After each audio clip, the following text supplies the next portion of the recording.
হাতা কাটবো তো এই যে এখানে হাতাটাকেও আমি 2 ফোল্ড করে নেব। এই যে কাপড়টা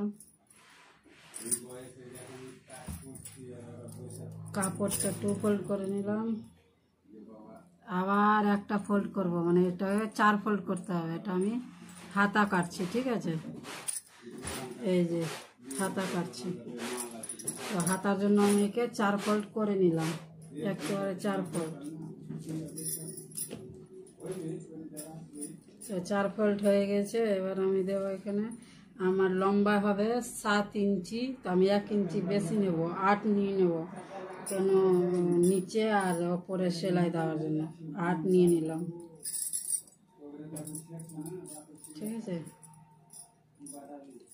এবার এটা হবে 11, তার মানে 5.5 10.5 এই হয়ে গেল। তো এবার আমি হাতাটাকে এভাবে একটু রাউন্ড করে কেটে নেব, আর ওইখানে একটু জয়েন্ট দিতে হবে। এই যে এই জায়গাটাতে জয়েন্ট হবে, কেন কাপড়টা কমে যাচ্ছে, ঠিক আছে?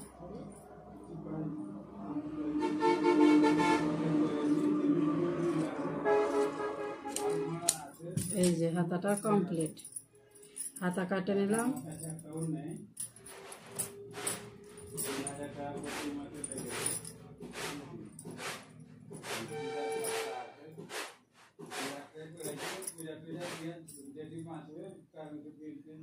এই যে হাতা কমপ্লিট।